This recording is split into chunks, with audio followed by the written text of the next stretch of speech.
Friends, ഇന്ന് നമുക്ക് മോര് ഉറവയ്ക്കാം. ഒരു കപ്പ് ശുദ്ധമായ പശുവിൻ പാൽ. ഇതിനെ തിളപ്പിക്കുക. തിളപ്പിച്ച് ഒരു 2 മിനിറ്റ് അതൊന്ന് തിളയ്ക്കണം. അത് കഴിഞ്ഞിട്ട് ഓഫ് ചെയ്ത് നന്നായിട്ട് തണുക്കണമെന്നില്ല, ചെറിയ ഒരു അനപ്പുണ്ടായിരിക്കുമ്പോൾ നമുക്ക് മോര് ഉറവയ്ക്കാം. ആദ്യം ഒന്ന് തിളയ്ക്കട്ടെ. തിളച്ച് തണുത്ത ശേഷം കാണാം. പാല് തണുത്തിട്ടുണ്ട്. പാലൊഴിക്കുക.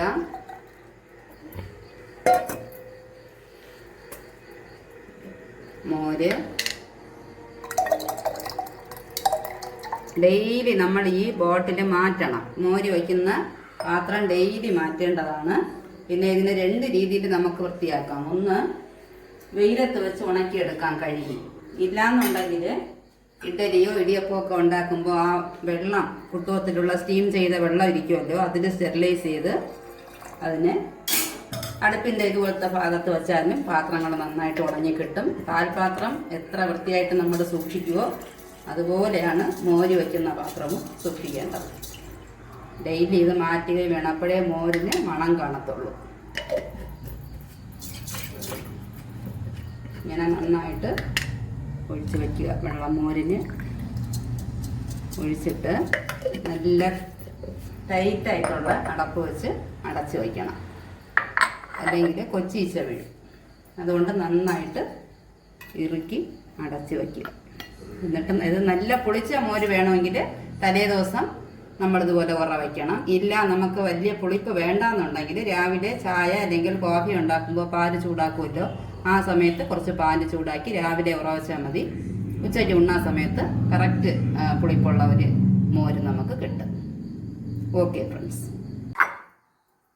ഇത് നമ്മൾ ഇന്നലെ ഉറവച്ച മോര് നന്നായിട്ട് ഉറഞ്ഞിട്ടുണ്ട്. നല്ല മോരായിട്ടുണ്ട്. ഇതിൽ നമുക്ക് കുറച്ചെടുത്ത് സംഭാരം ഉണ്ടാക്കാം.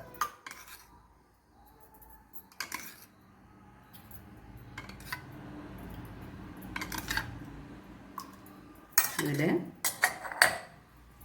ഒരു 2 കപ്പ് സംഭാരത്തിനാണ് 4 കാന്താരി മുളക്, പച്ച കാന്താരി മുളക്, 1 കഷ്ണം ഇഞ്ചി. ഇനി നല്ല തെളിയിലെ കരിയപ്പല, നമുക്ക് അധികം മുറ്റാത്ത ഇലയാണ്. 1 കൊത്ത് കറി ലീവ്സ്. ഇത് ഇത്രയും ആദ്യം ഇടിച്ചെടുക്കാം. ഇതിനെ ഇടിച്ചെടുത്ത് വരാം.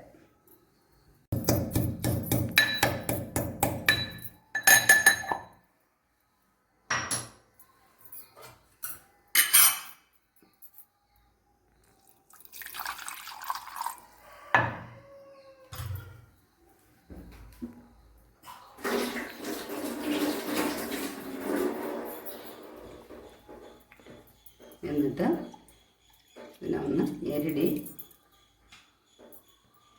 അരിച്ചൊഴിക്കുക.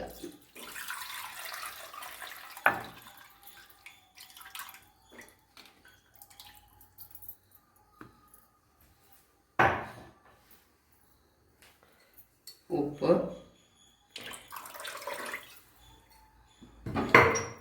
നന്നായിട്ട് മിക്സ് ചെയ്യണം.